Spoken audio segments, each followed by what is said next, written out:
Hoje você vai conhecer a história da Juliana, uma mulher de 48 anos, que passou quase 2 anos tentando salvar um relacionamento que, na verdade, era apenas um espelho da ausência que ela carregava desde a infância. Ela acreditava que sentia um amor profundo, uma conexão de almas, um encontro raro e predestinado. Mas o que ela chamava de amor era, na verdade, uma ferida antiga, vestida com as roupas da paixão, projetada no primeiro homem que pareceu preencher, ainda que por um instante, um vazio que ela mal sabia que existia dentro de si. Você já se sentiu assim? Já sentiu que amava tanto alguém a ponto de se perder de si mesma, a ponto de justificar o injustificável, de esperar pelo que nunca viria? Já defendeu as ações de alguém para seus amigos, para sua família, mesmo que, no fundo do seu ser, uma pequena voz sussurrasse que algo estava errado? E se essa força que te prende a essa pessoa não for amor, mas sim o eco de uma dor antiga, uma carência profunda que clama por ser vista, por ser finalmente curada? Para entender a jornada da Juliana, precisamos voltar um pouco no tempo e compreender o mundo que ela havia construído para si. Aos 48 anos, ela era o retrato do sucesso. Professora universitária de literatura, respeitada em seu meio, autora de 2 livros que analisavam o papel do feminino nos clássicos, mãe de 2 filhos, um médico e uma advogada que já seguiam seus próprios caminhos com brilho. Divorciada há 5 anos de um casamento morno, um relacionamento de 20 anos que terminara de forma amigável, como um contrato que chega ao fim, ela havia construído uma vida de independência, competência e ordem. Sua casa era seu santuário, uma biblioteca pessoal com mais de 1000 volumes, paredes adornadas com arte abstrata, uma cozinha impecável onde ela raramente cozinhava para mais de uma pessoa. Seus dias eram uma tapeçaria bem tecida de aulas, pesquisas, orientações de teses e conversas intelectuais com colegas. Aos olhos do mundo, Juliana não precisava de ninguém. Ela era uma fortaleza, completa, autossuficiente. Mas dentro dessa fortaleza, nos momentos de silêncio, nas noites de domingo, quando o telefone não tocava e o e-mail parava de chegar, um sentimento sutil de solidão a visitava. Não era o desespero da falta, mas a melancolia suave da ausência. A sensação de que, apesar de todas as suas conquistas, algo fundamental lhe faltava. Ela ansiava por uma conexão que fosse além do intelecto, um lugar onde pudesse ser não a doutora Juliana, mas simplesmente ela. Um lugar onde pudesse baixar a guarda, ser cuidada, ser vista sem o peso de suas próprias realizações. Ela queria desordem, um pouco de caos, a imprevisibilidade da paixão. Era nesse espaço vulnerável, nesse anseio silencioso por algo que quebrasse sua rotina perfeita, que Rafael iria entrar. O encontro com Rafael foi casual, na festa de um amigo em comum. Ele era artista plástico, carismático, com um olhar intenso e um ar de mistério que a fascinou de imediato. Ele não parecia intimidado por sua inteligência. Pelo contrário, parecia admirá-la com uma curiosidade genuína. Naquela noite, pela primeira vez em anos, Juliana sentiu um frio na barriga, uma esperança adolescente que ela pensava já ter esquecido. O início foi avassalador. Mensagens longas e poéticas, encontros que duravam horas, conversas sobre arte, vida, filosofia e a alma humana. Mas logo, a melodia encantadora começou a desafinar e o padrão se desenhou. A primeira cena se deu 3 semanas após se conhecerem. Eles combinaram de ir a uma exposição no sábado, um evento que Juliana aguardava com grande expectativa. Ela passou o dia se preparando, escolhendo a roupa, relendo sobre o artista. 1 hora antes do encontro, uma mensagem curta de Rafael. Desculpa, tive um bloqueio criativo, preciso ficar sozinho, a gente se fala. Não havia um pedido formal de desculpas, não havia uma sugestão para remarcar. Apenas um muro, erguido subitamente. A antiga Juliana, a profissional, teria se sentido ofendida. Mas a Juliana, apaixonada, em vez de sentir raiva, sentiu uma pontada de preocupação por ele. Ele é um artista, ela racionalizou para si mesma. Sua alma é complexa, atormentada. Eu preciso entender e apoiar. Ela respondeu com uma mensagem de apoio incondicional, dizendo que estaria ali se ele precisasse, colocando-se no papel de cuidadora. A segunda cena, um mês depois, foi ainda mais clara. Juliana o convidou para um jantar em sua casa com seus amigos mais próximos. Queria apresentá-lo ao seu círculo. Ele confirmou com entusiasmo. Na noite do jantar, ele não apareceu. 2 horas depois, quando os amigos já se preparavam para ir embora, ele enviou uma foto de um bar com a legenda: "A noite me chamou." Seus amigos ficaram indignados por ela. "Juliana, isso é um desrespeito absurdo", disse sua melhor amiga, Helena. Mas Juliana, sentindo a necessidade de protegê-lo da crítica, o defendia. "Vocês não entendem a liberdade de um espírito como o dele. Ele não se prende a convenções sociais." Ela sentia uma pontada de humilhação, mas a mascarava com uma admiração forçada pela sua suposta autenticidade, como se a falta de consideração dele fosse uma virtude artística. A terceira cena era a mais recorrente e a mais cruel. Eram os ciclos de presença e ausência. Por uma semana, ele era intenso, presente, ligava todos os dias, dizia que sentia sua falta, que ela era sua musa. Juliana se sentia no céu, validada, especial. Então, sem aviso, ele desaparecia. Mensagens se tornavam monossilábicas, ligações não eram retornadas. Ele ficava dias em silêncio, e era nesse silêncio que o desespero dela crescia. Ela relia as mensagens antigas, buscava pistas, analisava cada palavra, se perguntava o que tinha feito de errado. A acadêmica racional se transformava em uma detetive emocional, obcecada. E quando ele finalmente reaparecia, com uma desculpa vaga sobre trabalho ou inspiração, a onda de alívio era tão grande que ela esquecia toda a dor. O ciclo se repetia, e a cada volta, a corda da dependência se apertava, e ela se sentia mais presa. O relacionamento com Rafael começou a cobrar um preço alto, infiltrando-se em todas as áreas da vida de Juliana. A mulher segura e focada começou a se desintegrar. No trabalho, sua mente divagava. Certa vez, durante uma de suas palestras mais importantes, ela se pegou olhando para o celular na mesa, esperando uma notificação que não chegava, e perdeu o fio da meada. Sua produtividade, antes exemplar, caiu. Os prazos para a revisão de seu novo livro foram adiados. Sua autoestima, antes sólida e construída sobre alicerces de conquistas reais, começou a rachar. Ela se olhava no espelho e se perguntava se não era interessante o suficiente, bonita o suficiente, jovem o suficiente. Começou a adaptar seus gostos aos dele de forma quase inconsciente, a ler os livros que ele lia, a ouvir as músicas que ele gostava, na esperança de criar mais pontos de conexão, de se tornar indispensável para ele. O mais doloroso foi o afastamento dos amigos. Helena, sua amiga de uma vida, tentou conversar com ela várias vezes, com a honestidade brutal que só a verdadeira amizade permite. "Ju, eu não reconheço você. Você está se anulando por um homem que te trata como uma opção, como um passatempo conveniente." As conversas se tornaram discussões, e Juliana, para não ter que ouvir a verdade que ela mesma se recusava a ver, começou a evitar os amigos. Ela se isolou, criando um mundo onde apenas sua versão da história era permitida. Uma versão onde ela era a heroína paciente de um amor incompreendido e profundo. A solidão que ela sentia antes de Rafael era suave, uma melancolia administrável. A solidão que sentia com ele era um abismo. Era a solidão de gritar em um quarto à prova de som, de estar ao lado de alguém e se sentir completamente invisível. Ela estava perdendo o respeito por si mesma, trocando sua paz de espírito por migalhas de uma atenção intermitente e imprevisível. O que Juliana não sabia na época é que essa dinâmica avassaladora não era obra do acaso, nem um amor complexo destinado a poucos. Era um mecanismo profundo e inconsciente em ação. Na psicologia junguiana, chamamos isso de projeção. Imagine que dentro de nós existem partes não vividas, feridas ou reprimidas. São como quartos escuros em nossa casa interior.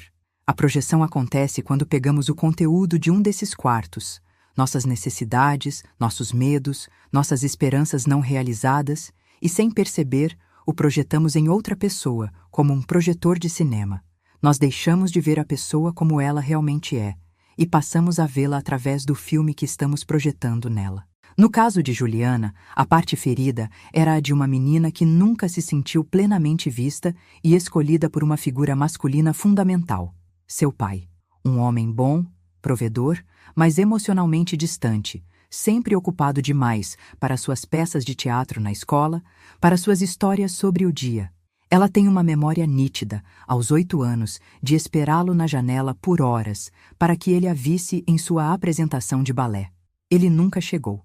Essa experiência, e tantas outras como ela, criaram uma fome inconsciente de validação masculina, uma necessidade de ser, finalmente, a prioridade de alguém.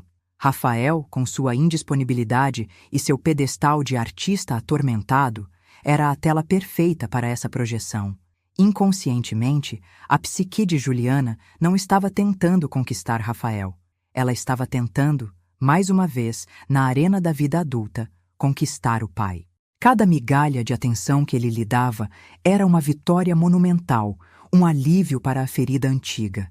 E cada rejeição era a repetição da dor original, uma dor que ela estava determinada, desta vez, a superar.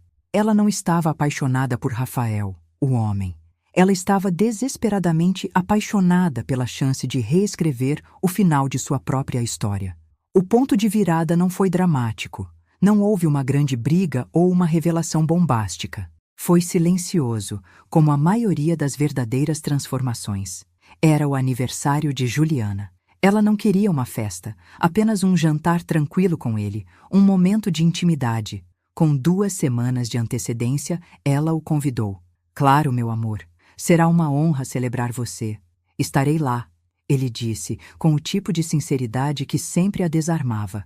Naquele dia, Juliana passou a tarde cozinhando o prato favorito dele, um risoto complexo que exigia atenção constante. Comprou um bom vinho, acendeu velas, colocou a música suave que ele gostava.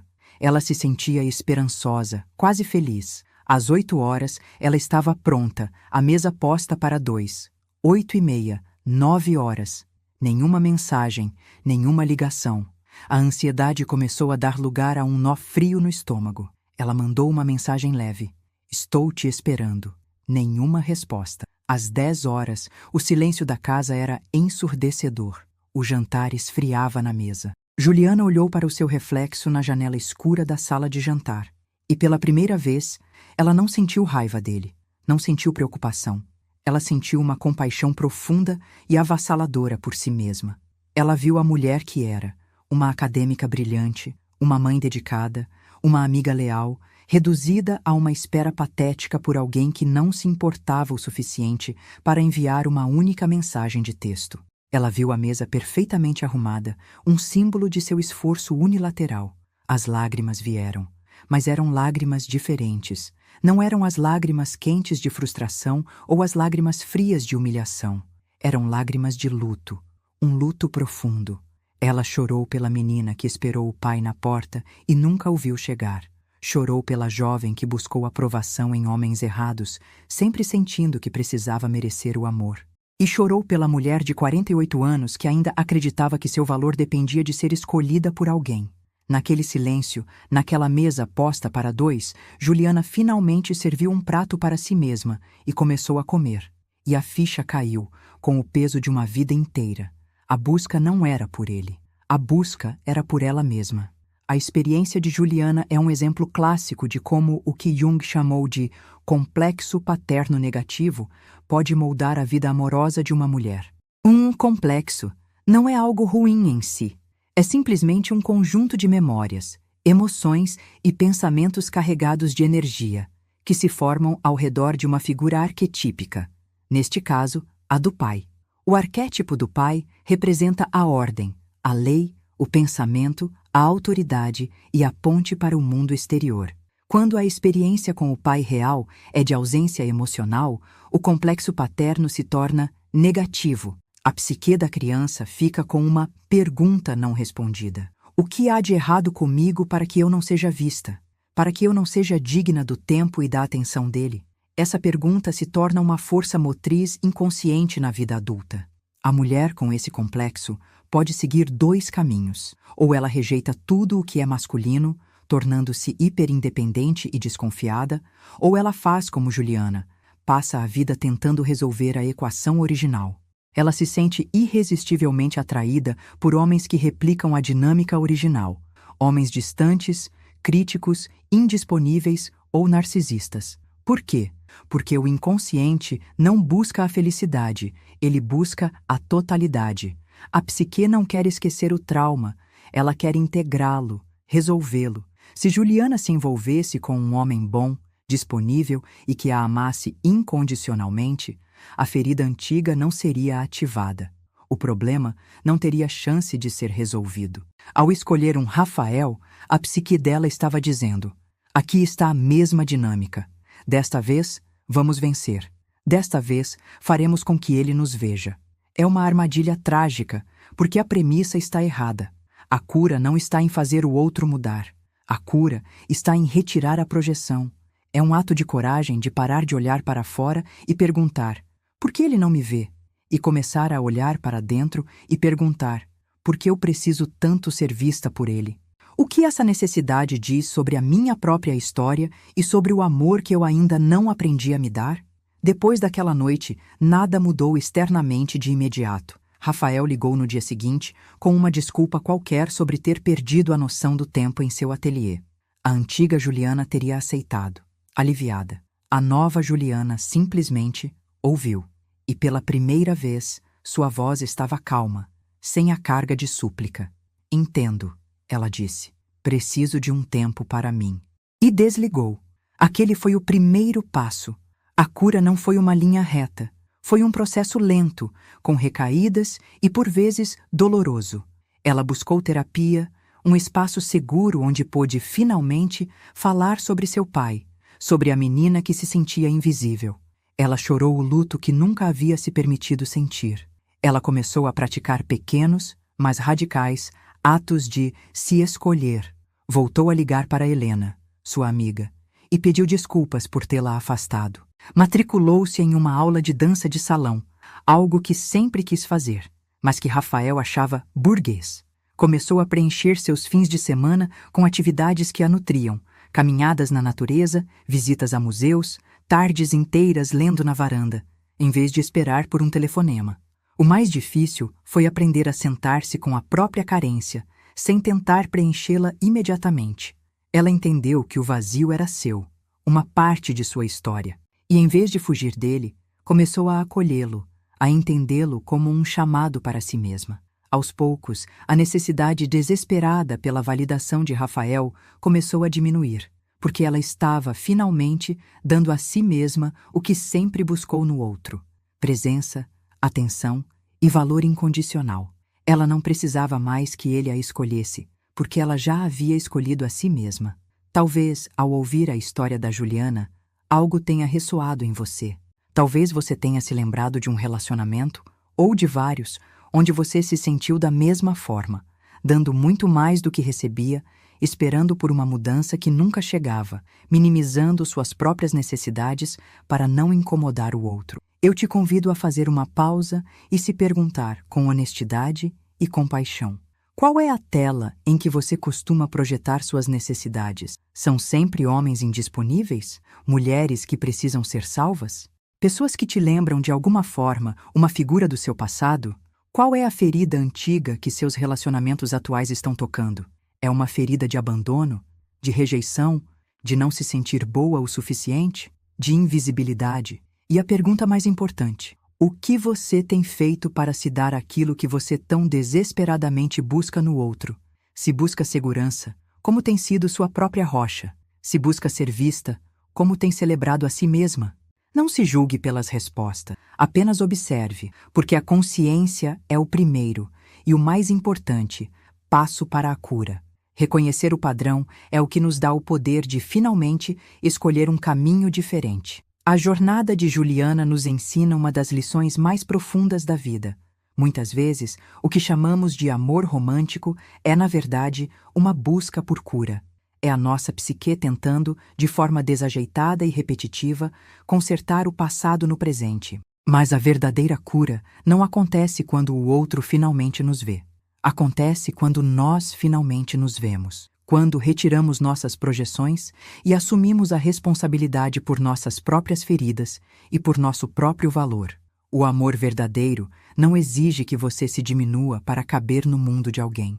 Ele te convida a expandir, a ser mais de quem você já é, com todas as suas luzes e todas as suas sombras. Se esta história tocou você de alguma forma, eu te convido a fazer parte da nossa comunidade. Compartilhe nos comentários, se sentir confortável, um padrão que você reconheceu em si mesma ao ouvir esta história. Ao partilharmos, percebemos que não estamos sozinhas em nossas jornadas e nossa cura individual se torna uma força coletiva. Obrigada por me ouvir. Cuide-se bem.